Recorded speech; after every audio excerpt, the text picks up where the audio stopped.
Welcome, ladies and gentlemen, to the Quarry After Show. We've got one episode still left, but today we're discussing episode 7, where Olsen is about to catch Max. So, oh my god, what a cliffhanger. And we've got a special guest, so stay tuned. You're tuning into the destination for TV superfan discussion, AFTERBUZZ TV. And now, let the buzz begin. That's right, ladies and gentlemen. Max got to stay alive. It's Halloween in Quarry Town, or I'm just going to call it Quarry Town. Yeah, I think it's Memphis, but Quarry Town works better. I know it's Memphis, but Quarry Town. Yeah. We have Lacretia. Welcome back.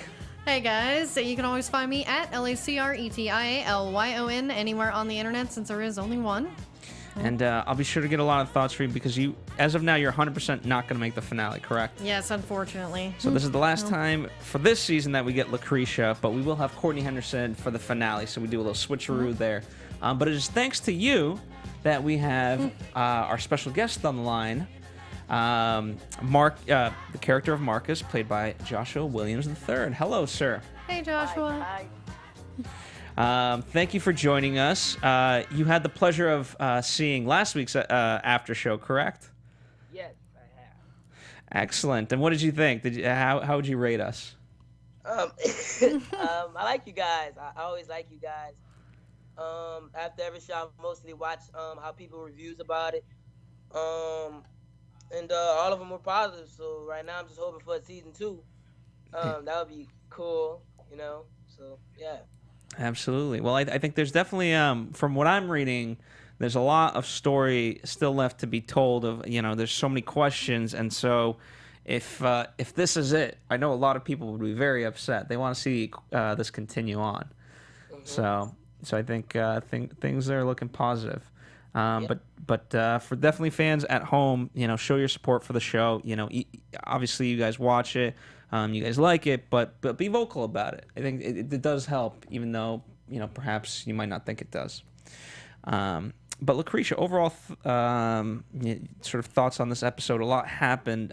It's kind of getting there, and so are you excited to see what happens? Yeah, this episode was so action-packed. Stuff actually happened. Like you said, Mac actually talked. For the first 5 minutes, I was like, oh my god, he speaks. And then, of course, I love Buddy, so, especially when they had to pretend to be a couple, that was pretty funny. Absolutely. And the biggest thing, let's start off with this, because Marcus finds the money. And that's a major play. And so I want, kind of... How did I get what's the right question to sort of ask? What direction, I guess, did they give you to sort of find this money? Because it's kind of in the world's worst hiding spot, underneath the sink in the bathroom. Well, I don't really know. Considering the fact that Mac is trying to find it, Joni's trying to find it, Moses is trying to find it, everybody's trying to find it, and I just find it in the back of the sink is pretty weird. But if I wasn't playing my character, I would probably think that I would find the money too, because I'm this son. I'm supposed to always be there with him, or him telling me where it would be and stuff like that. So the kitchen's no, not the kitchen sink. The bathroom sink. Well, let me ask you this. When you do find it, through the eyes of Marcus, what's kind of going through his head? I mean, this is a very large sum of money, obviously, right. And so, and he's still very young, very impressionable. So, what's going through his mind? Once he finds the money. Once he goes back to Ruth, his mother, he thinks to himself, this is what everybody's been weird about. Because in the last episode, I've seen Joni look for it in my dad's closet, and people are starting to be acting weird and stuff like that. So my character is basically confused on what to do. And so next, I think he does what every kid would like to do, buy stuff. And that's why he bought a basketball and some roses for her mother, since he cared about it and all that. So, yeah. Absolutely. What about you, Lacretia? What are your thoughts after Marcus finding this money? I mean, because this is a long time coming.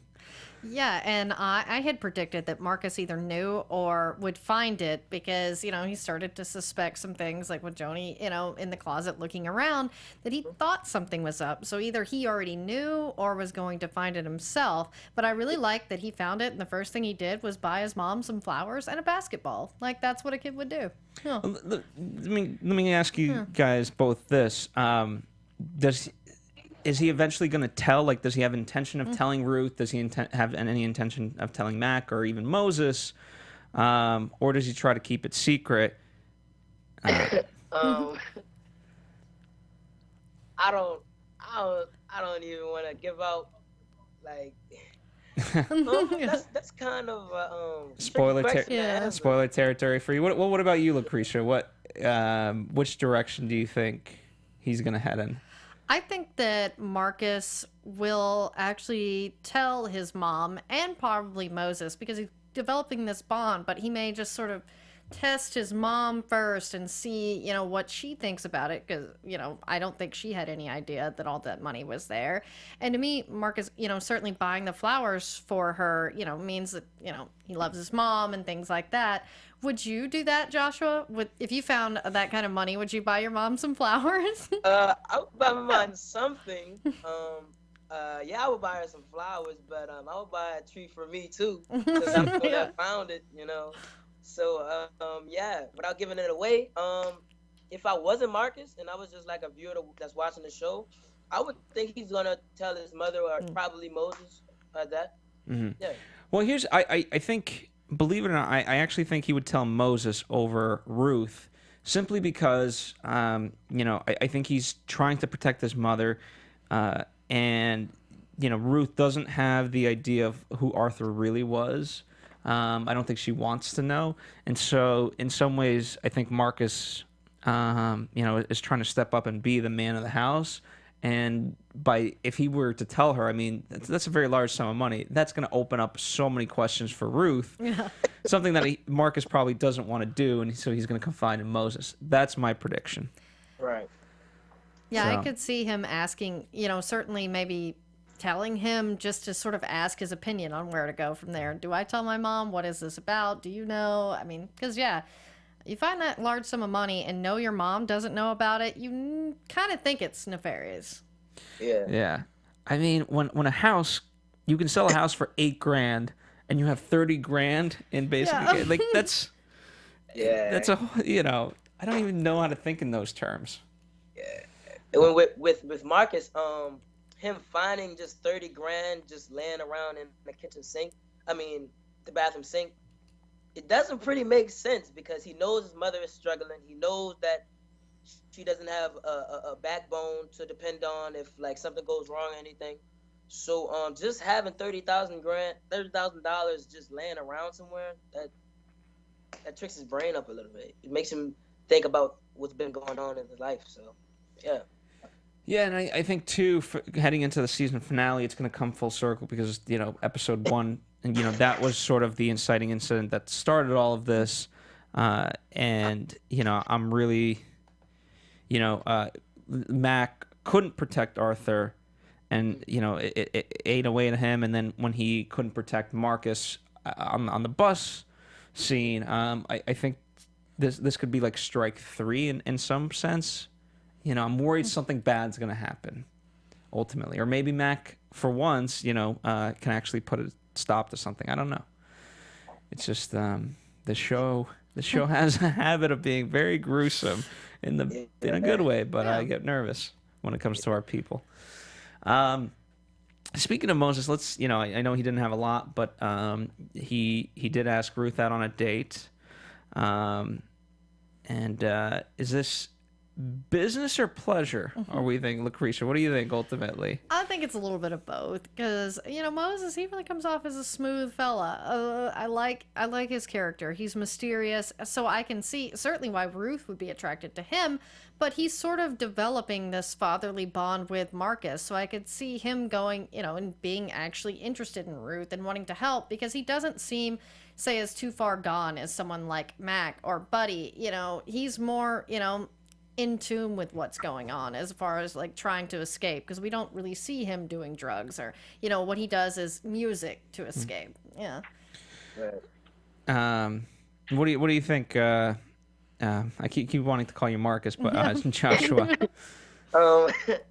Well, I think it's both too, but at the same time, he isn't gonna stop looking for that money. Just because it's just a little kid and a mom struggling together with a baby sister. He gotta keep looking for that money because he's still on a job, you know. From your perspective, you know, we'll talk about this at length with Buddy because of what happened. But you know, is Moses kind of aware of the true power of the broker? And do you think, you know, just again, what from you as a viewer, that he's kind of aware of that and that he is scared, and so therefore that's what would prevent him from crossing the line in any way, shape, or form against the broker? Yeah. I mean, nobody's. Look at the broker. Nobody's gonna do nothing like talking about it. But Moses, he still has to be on his job. I mean, episode 8 is gonna be crazy. So keep in mind about Moses. Moses isn't going anywhere anytime soon.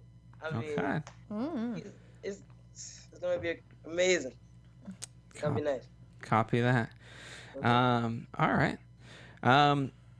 Well, before we dive into the rest of the storylines, why don't we interview Joshua about how did you get started with the show? Why don't we start there? I auditioned for it in New Orleans. I live in New Orleans. I auditioned. I thought it was the worst audition I've ever done. Apparently, it was the greatest audition that I ever done because it's my first thing I ever done. Quarry is the first thing I ever done, and people was like, "Really?" That's on set. People was like, I thought you was in more things. I'm like, nah. So I auditioned for it. They called me back for a callback, and it was the scene with me and Mac in the car scene that we're going to school.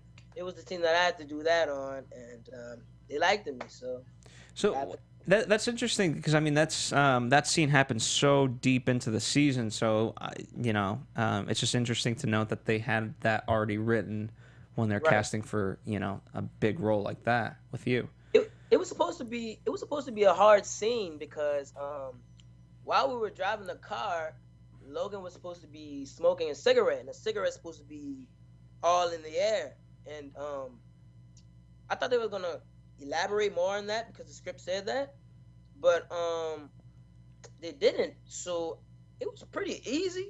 At the same time, it wasn't because my voice was keep changing because I was going through puberty at the time. So yeah, it was crazy. It was crazy. It was crazy. How did you sort of prepare for the role, and what sort of direction did they give you guys? Because obviously the subject matter is I think, you know, it's both gruesome but also highly intellectual in terms of the way it ties into what's going on in Memphis and obviously the United States, but then Vietnam. So, you know, I mean, you're a fairly young kid. How did they kind of present all of these heavy things to you? Basically, I kind of sunk into it. I read the script thousands and thousands of times. When it came down to the bus scene, I had to really practice. I mean, I stayed up all night.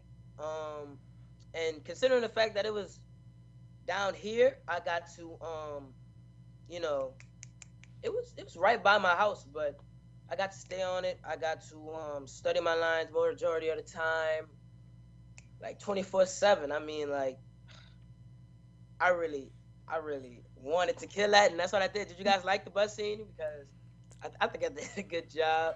Oh yeah, that was a very powerful scene. Yeah. I mean, it's a very memorable scene, and you know, like when you know, I think if we did like a whole wrap up episode on season 1, that would definitely be up there in terms of how memorable it was because of, obviously its impact, but just itself, Right. and what it meant, especially in that time. Right. So But preparing for Marcus, I had to get his voice down. I had to discover a new way to not be Joshua but to be Marcus. So it was kind of hard. At the same time, it wasn't. I mean, before all of this, I went to a acting camp called Anthony Bean Community Theater. I was doing theater, so I was used to all of this script. So once it came down to me being Marcus, I mean, it wasn't a hard job to do. I mean, it was hard, but I mean, yeah, Josh. who did because I mean there's so many great actors on the show, and obviously you don't get to interact with all of them, but did you get any advice from any one of them, whether Mac or Moses or Ruth? Yeah.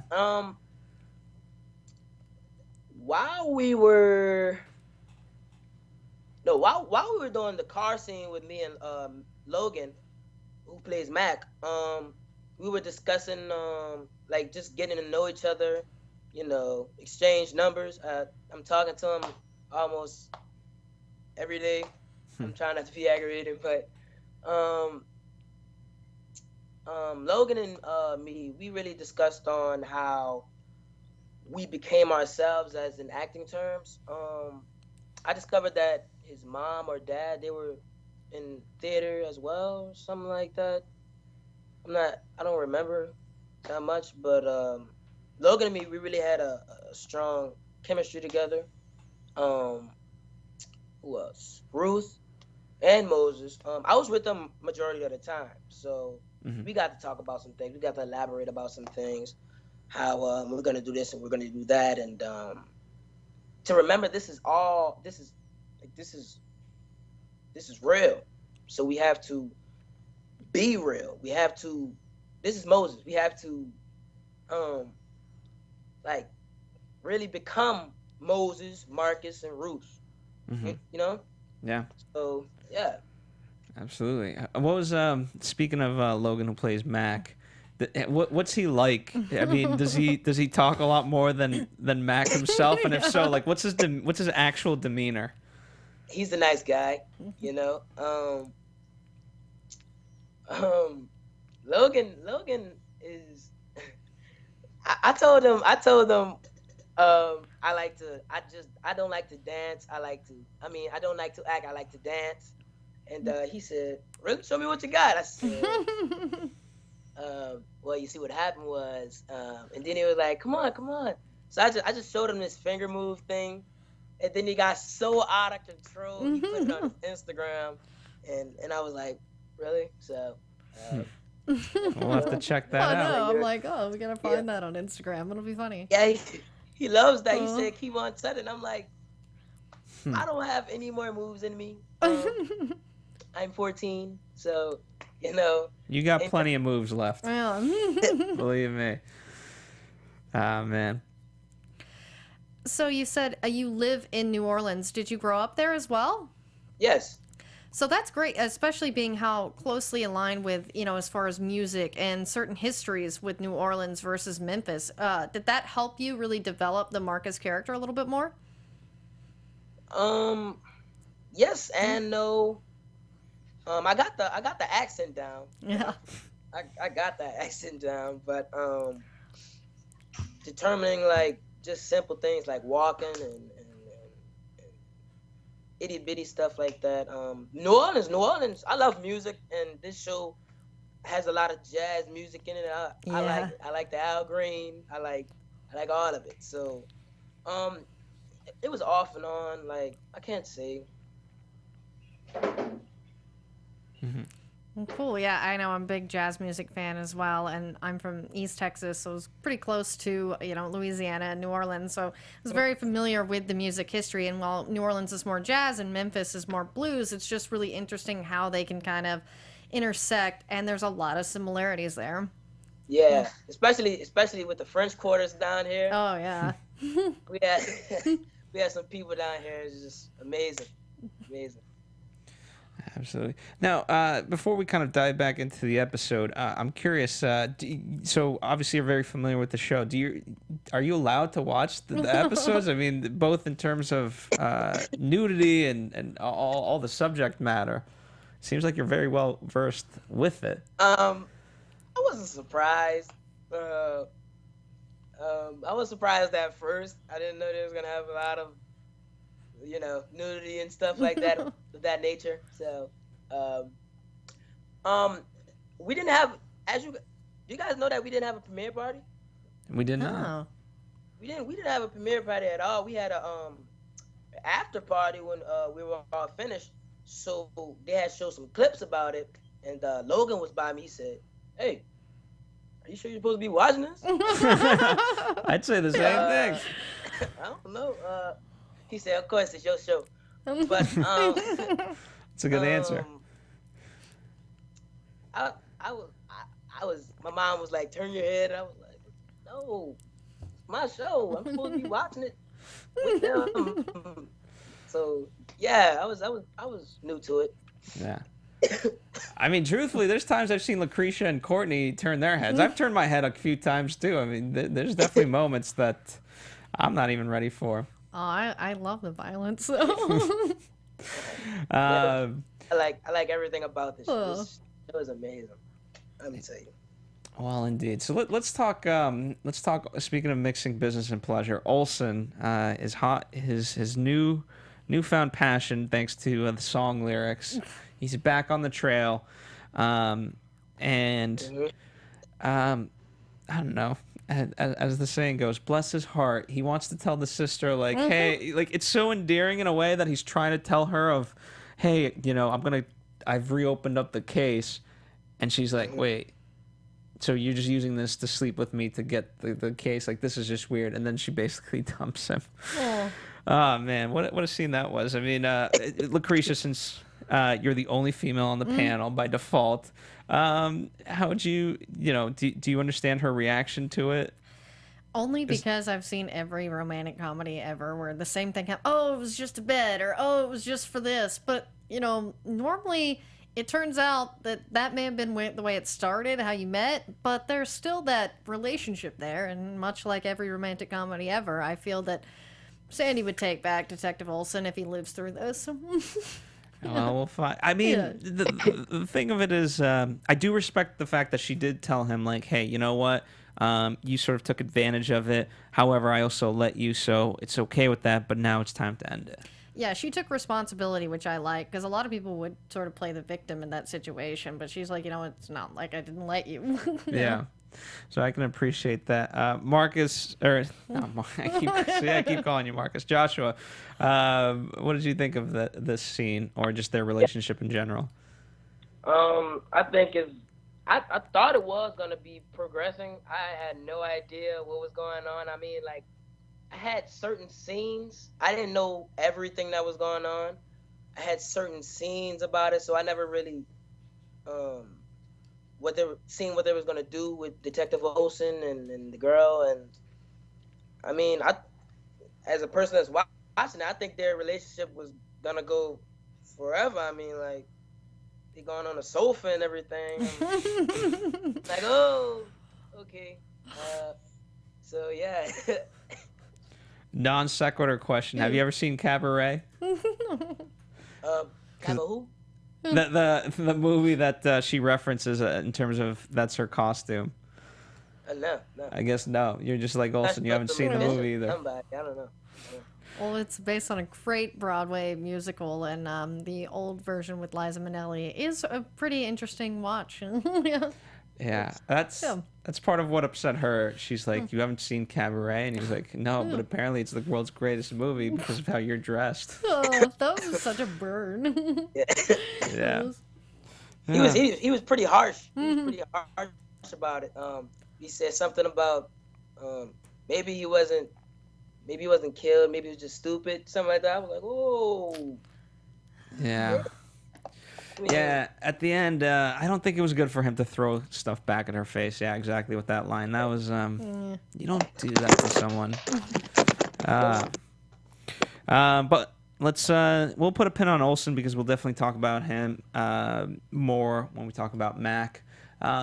Let's talk about the broker as it applies to Joni. Because Joni obviously puts the house on sale, and the broker's kind of keeping tabs, and he shows up for the open house.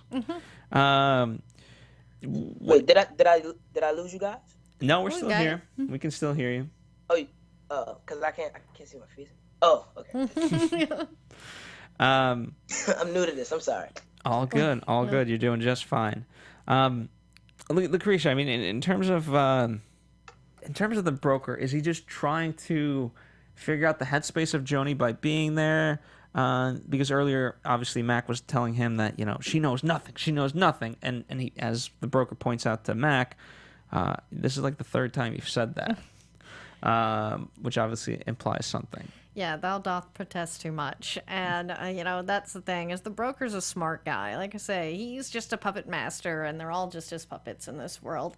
And I just like the broker. I hate to say it, but he's just so cool. He's like Gus Fring, you'll like it. I keep making Breaking Bad references, but whatever. But yeah, him just sort of going to the open house and, getting a good read on Joni and what she knows. I like that, Yeah, and obviously in terms of Joni, the big thing was now finally Mac finds out, and his world is torn apart. And she tries to say like, "Hey, you bought the mattress, so it's kind of the same thing. You didn't consult me about the mattress.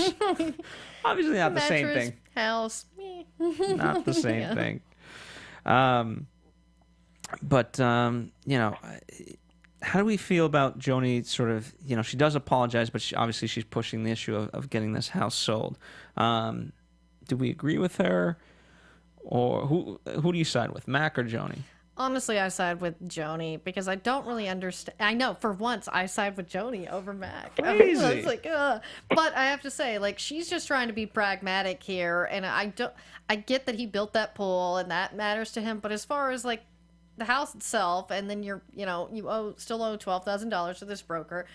She's trying to give you an out in case y'all have to run, and sell the house. You need the money. I mean, I get his sentimentality here, but it's like, dude, you're a guy, man up. It's just a house.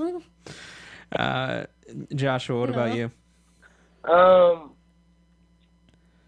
gotta go with Mac because and I quote, he said, "I just want to finish this last a few jobs, something like that." I think he should, he already did some. Why shouldn't he do more to save not just himself, but his house, which is about the auction? So, I mean, why was he even auction the house or something like that? Why would, I don't get that. If I was a man, if I was Mac, I would be so mad. Because I don't want nobody a house that he has his own Otis Redding in. A man's Otis Redding is something deep down in him.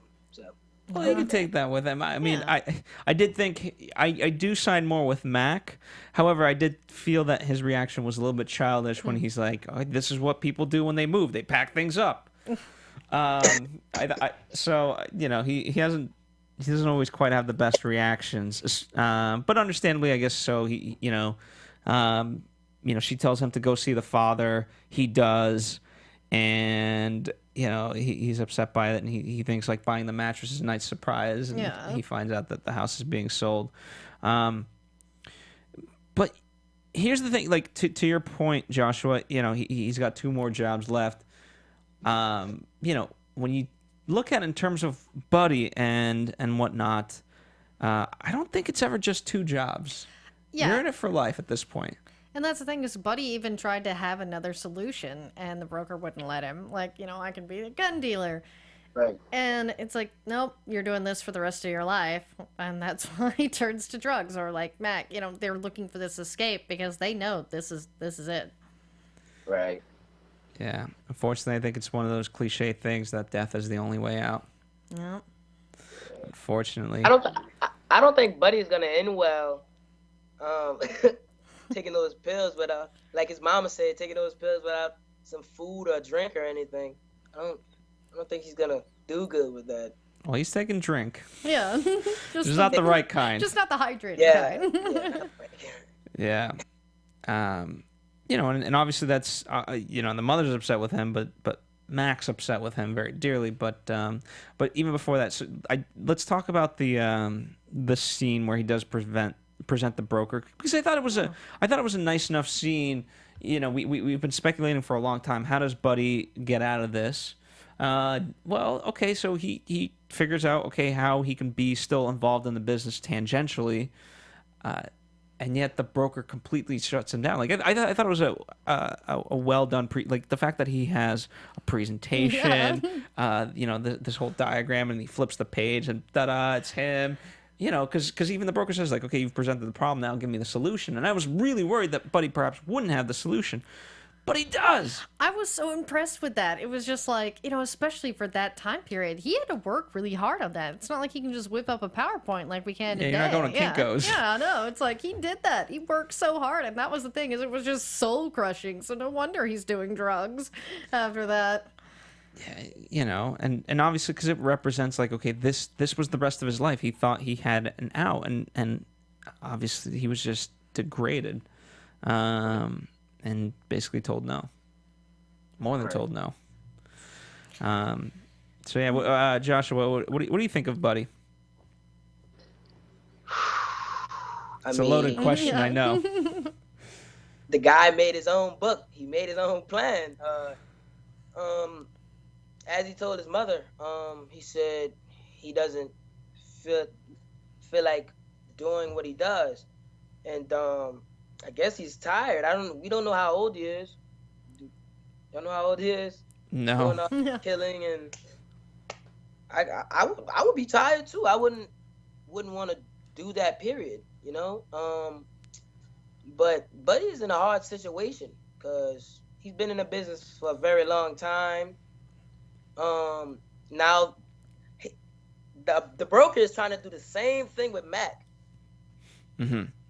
And I think Mac is gonna be just like Buddy, because they have a similarity between each other. So I think it's gonna be the same thing. I think the broker is trying to persuade Mac to, come join our side. You don't wanna, suffer looking for a job anymore. So you might as well do this. Well, here's the part of it to me, I think the broker might have to change up his tactics because, where Buddy perhaps was always so good, I think Buddy is totally okay with dying. Yeah. Because the fact that, Mac goes at him very hard and says like, hey, you don't joke around when my life is in your hands, or however he says it, right? I'm paraphrasing. Well, to Buddy, it doesn't matter, and more importantly, it's not that, like, he might care about Mac, but his own life really doesn't matter. And so if they go in there and they get shot up, that's only advantageous to Buddy, it seems like. Yeah. Which is obviously a very dangerous mindset. Would you agree or disagree, Lacretia? Yeah, I would agree that, the state that Buddy is in right now, he certainly doesn't need to be working with a partner, no matter how cute a couple they made. Yes, and it just always seems, last episode, or I think it was the last episode when they blew up the bus, right? It's one of those, as Max says to the broker, like, I had to move in.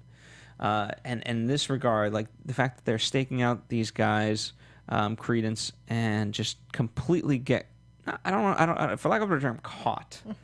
Obviously, as they say, like, we got to move on this fast. And so they're given no choice but to take measures that perhaps, well, in Mac's own words, aren't cautious and careful. And obviously, it leads to the big cliffhanger that we have at the end, which was so fantastic. How do we? I don't know. Let's talk about the ending because it's so loaded. I was on the edge of my seat. Mm-hmm. At the ending, because I don't have everybody's scenes. I definitely didn't have that scene. Mm-hmm. I was so surprised. I really wanted to be like Detective Olsen No, you don't want to be right here, right now. I wonder what's gonna happen, um, on episode 8, because I know what's gonna happen for me, but I wonder what's gonna happen to Mac or Buddy. You know, Yeah. Buddy I have those pills and everything. So, well, let me ask you guys this: what, obviously it sets up a really nice cliffhanger, but why would Olsen in that moment choose to go after Mac? Like is he not aware of what's kind of going on? There's guys and things like that, and I get that he might be preventing, in his mind, what might be a killing. But yeah, it's just the world's worst time. Like, dude, you're gonna get everyone here killed. well, it was probably because he just finished arguing with Cliff about Cliff's situation. So he probably was like, all right. So he just went out, basically stalked Mac, see where he was going, followed him, ended up with a gun in his hand. I don't know. Can you arrest somebody like that just because they have a gun in their hand? And, Definitely not. Yeah. yeah. That was pretty weird. But and then the ending when Mac freezes up. Yeah. He says, but that was pretty good. But Detective Olsen, yeah, he was probably mad from Cliff's perspective. And to say that the sister, Yeah. the sister said that after 15 years, you didn't call him after 15 years and you care for him, doesn't really make sense. So he decides to go follow Max, see what he's doing, because he believes his thing that he always believed from the beginning. Yeah. Mac did it. Well, even kind of taking a quick side note, I do like how at the station he's told, like, hey, Mac is a veteran and you're not, so you don't know what it's like to go through that. And obviously, I think that's obviously a good sentiment to give him. Now, it doesn't change the fact that Mac is doing this and is responsible for these things. But I do like that it was told to him, and yet, obviously it ends up having no weight whatsoever. Yeah, and that's the thing, is it's really hard to be on Detective Olsen's side, even though he is a cop and is supposedly like doing the right thing, because there is that lack of acknowledgement as to what Mac has been through. While murder is wrong, you don't know the situation, and he's really sort of not a great guy himself. He's banging Cliff's sister, using her for information in a way. So yeah, I mean, it is one of those things where everybody's a little bit gray, but I do feel, or I may save this for predictions. Fair enough. I was like, got a good one. Well, obviously we know one. Burkhalter, right? I think that's what his name. He's officially dead. Yeah. After he had passed out, and so now it's Credence. It's to my count. Correct me if I'm wrong. If you know Joshua or Lacretia. It's 4 people in the warehouse, and then obviously Buddy and Mac, and now Olsen. Yeah. So 4 different sides technically, because the suppliers, or whatever we want to call him, they're on their own side as well. And Credence, he's preparing himself for a gunfight too. I mean, the way he loads that, he loads his gun. He's like, all right, let's do this so we can get home or not get home. Let's go to the titty bar, basically. Yeah. Yeah, I don't know. Do we want to just jump into predictions, because it's just so exciting, and we're left on. By the way, the song, that was the kicker. I mean, it's one thing to have that cliffhanger, but basically, I forget the lyrics, but you said, Lacretia, it's "What's Happening" by the Marquis. Yes. That was such a great song of like, we want to know. It's basically saying we want to know what happens next. Yeah. What's happening? Yes. But all right, let's. Why don't we move into predictions? Your AfterBuzz TV predictions. What do you predict, Lacretia? I feel that that flashback, or flash forward really, that we had in the beginning is what we're sort of leading up to. And I feel that the guy that Mac fights and, ultimately seems to kill in the water is Detective Olsen. People have been people have been speculating that, and many people have kind of gone back in and tried to rewatch that scene to see if it is Olsen, and there's no conclusive evidence that it is indeed Olsen. So that's interesting. Definitely could go that way. Joshua, what are you most excited to see? It doesn't have to be a prediction. I know you don't want to spoil anything, but what are you excited to see, at least in terms of storyline? I'm excited to see what happens to Detective Olsen. But as the trailer, no, not the trailer, the commercial for episode 8, you know that Mac is still alive because he's talking all throughout it, you know. So and then they have the war in it, and it gives you a little feel of some other flashbacks that's gonna go on in the episode. So I'm excited for those things. Yeah, I am excited for the. Yeah, it does seem like a good portion of the episode itself sort of does explain the backstory of who Mac really is, and that's obviously the war. And so it'll be exciting to sort of go there. And it looked wonderful. I mean, I think they strategically chose which moments to go into Vietnam because it's not an easy thing to film. You know, you can end up spending a lot of money, but I think they strategically put their money into this portion. They're going to show us quite a bit, not just like a small little nugget. Yeah. Yeah, and luckily in New Orleans you can get some pretty decent areas that are going to look a lot like Vietnam. Mm-hmm. Yeah, and it's cheaper to film there. That it is. So I'm most excited. I can't wait to see what happens, and I wonder if we're going to tie this up nicely or if we're left with like another cliffhanger. But either way, I'm excited nonetheless. Season finale. That's right. Season finale indeed. So thank you guys as always for joining us. Let us know your comments on the episode in the comments section. We love reading it. There's so many great things.